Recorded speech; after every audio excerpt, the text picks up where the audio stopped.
we were talking about this RKDA, and your brother, I think this is a really good trading experience. I mean, we talk about this a lot, which is you gain experience trading certain setups, and you try and figure out whether or not you like them. And if you do, then you start to work on those setups and try and get better and better and better. But you just have to be in them and experience them to get better the next time. You know, you get in it, you try it, you make a little bit of money, but you know, getting in it and having made some pretty good money in it is a good position to be in, to then sit there and say, how could I have done it better? As opposed to, most people just don't even know the setup because they're like, I have to trade Apple and I have to trade Netflix and I have to trade Google, and that's the only way people make a lot of money. Okay, well, so that's not accurate, and this is a perfect example of how that's not accurate. And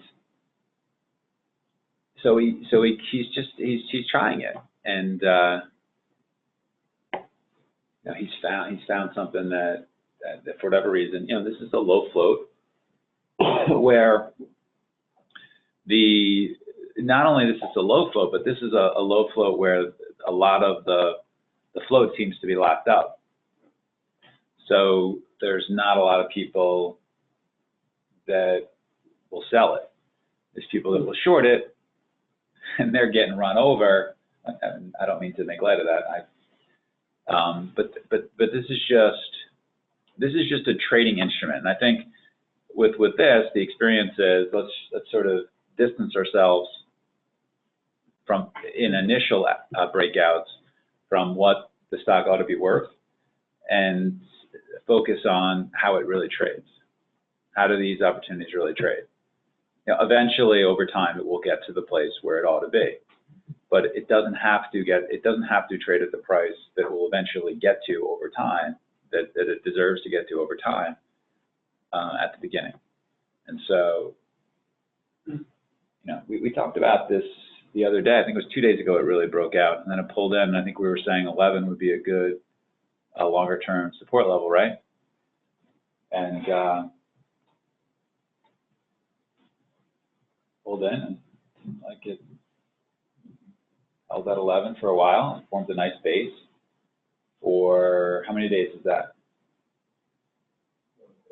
For a day. And then today, you know, it just exploded. So, you know, while I'm sure people may say, I should have held it longer, or I should have made more money in it, you were in it. You were in it. You were trading. You're experiencing it. Good. Can't be perfect. And you shouldn't even try and be perfect. You should just be thinking, hey, you know, how could I have traded it better? Let me trade it better next time. And so I don't know what this is going to do. Maybe we should have, Elfin never really came in as much as people thought either. So maybe we'll have somebody come in after the close and walk you through how they traded it, and you guys can ask questions about it. But sort of shifting gears, I think from here, you got to look for a tight wedge pattern. You got to look for a multiple time frame support trade. You got to be able to trade off of a number up at these prices, off of a price up at these prices. You got to sort of see the setup if you're going to try and swing it for the high of the day. And I think if you're going to short it, I think you need to see it as well. What's the spread like on this right now? 30 cents, 50 cents, $1. Look at that last move. It just went from, you know, it halted, traded down a little bit more, and then traded up 5 points. So it's not for the faint of heart. Halted again. Halted again? Halted the upside? Okay. So, yeah, I mean, I don't think that full into 30 is an example of, if you were not in it up to this point, that you can trade off of that. I think you need to see, you know, a multiple time frame support area, something that's showing you support for an hour or so, and trading off of that. All right, but, you know, good example of how people can make real money in stocks that I'm sure most people have never heard of. I don't think they're going to be talking about this on, well, maybe they will. You think they'll talk about it on CNN? That's money? Yeah, I don't know if anyone's going to be talking about this on MSN, CNBC. What are we doing? CNBC? CNN. I did. Sorry. We don't want. I prefer watching Bloomberg myself. So I don't think anyone's going to talk about this on Bloomberg or CNBC. All right, let's talk about one though that was a good opportunity that we all could have. Speaking of being able to make more money, this is a good one. And so I actually thought there was really a moment in time in this trade that we ought to talk about. It certainly has the opening drive to the downside, which we all could have played. For me, on the open like that, you really are just looking for areas where there's a little bit of a fight, and somebody wins and somebody loses, and you follow whoever won. I think you could do that for opening drive plays, and we had that actually on the open. It went up, and somebody lost finally, and you could have hit it. And I think, is that when you hit it, Bruce? On its way, I hit it right up at 80 cents, but down lower, yeah, once it started moving lower. Yeah. I mean, I shorted that initially right at pretty much near the top when it went up and it failed. Went up, I watched the way it went up. There was a buyer stepping up on NYS, and then that buyer finally dropped, I hit it, and the thing hit the nothing but got straight down. But you're looking for that difference that you can trade off of. And there was never a better example of that than when it popped back up to VWAP. I think your VWAP's wrong, by the way. I think your VWAP is too high. Thank you. So you have the stock, it has an opening drive, it's weak, and you're saying to yourself, hey, how do I get into a good swing short? I don't like my prices down here at 9.45. I don't like my prices. I think there's too much risk. There's too many people buying it on the bid. There's risk of reversal. There's risk of a pop-up to a VWAP.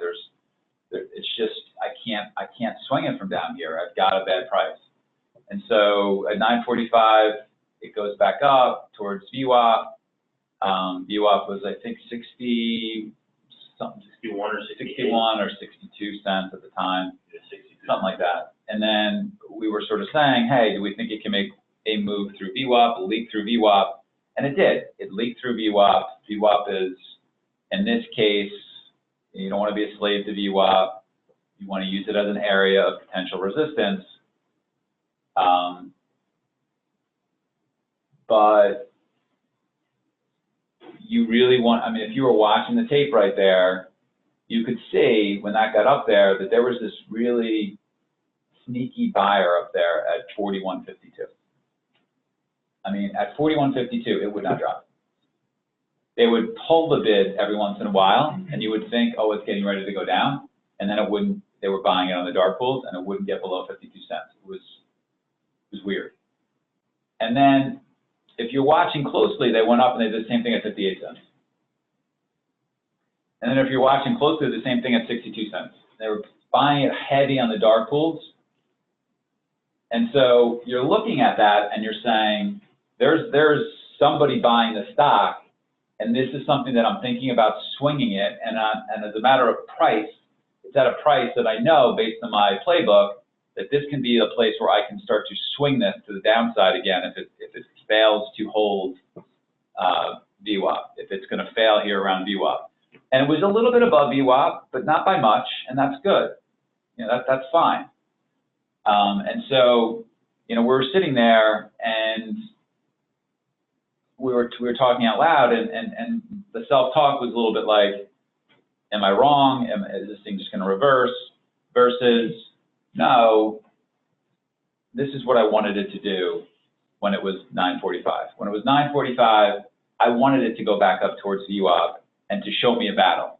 Like, you can't get anything better than that. When you have a negative news catalyst with something that can finish low of day, and it shows you weakness on an opening drive and goes to the downside and then pops up towards VWAP, and you can see a buying battle on the tape, you've got something really to trade off. And if this buying pattern will stop, then you can really swing it against those levels and play for a pretty big down move.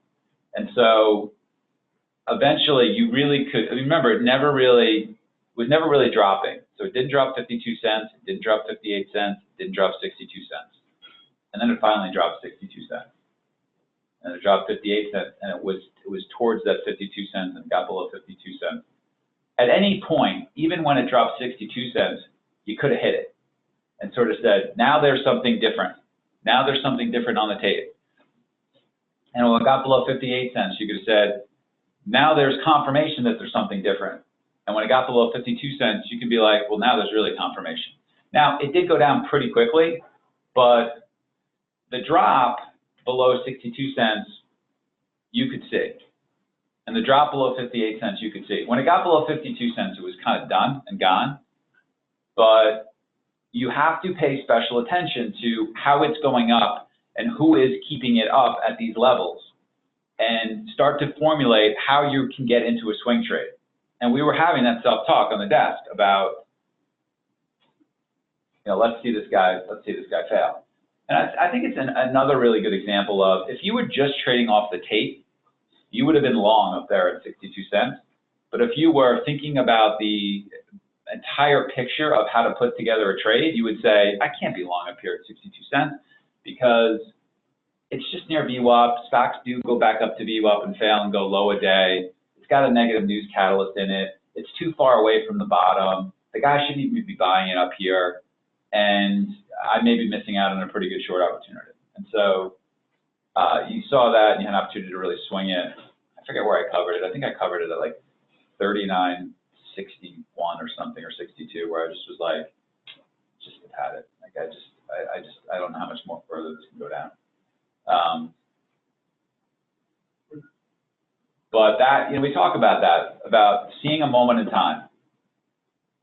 And the reason why you need to see those moments in time is why. And what else? So you can get a really good price, but what else? You can be really big in those trades, and you're going to be a very consistent trader when you have a thesis and you match it with actually what you're seeing. You're really seeing something. I mean, it's something very different on the tape. It does not mean this trade is going to work 100% of the time.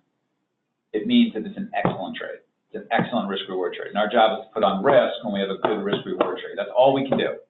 That's an excellent risk-reward trade. Excellent. If you give me that trade, I'm going to take that trade every single time. I'm going to make a run at it. Okay, when that guy drops 62 cents, I want to short a little bit. When they drop 58 cents, I want to short a little bit. When they drop 52 cents, I want to short a little bit. And I want to give it a run, and I want to set a stop against the high wick into that up move. And I want to swing it towards some substantial move to the downside where I feel like it doesn't make any sense to hold it anymore. And I just thought there was just too much buying into the down move, and it ended up going down another 50 cents, but anyway, that was my trade judgment.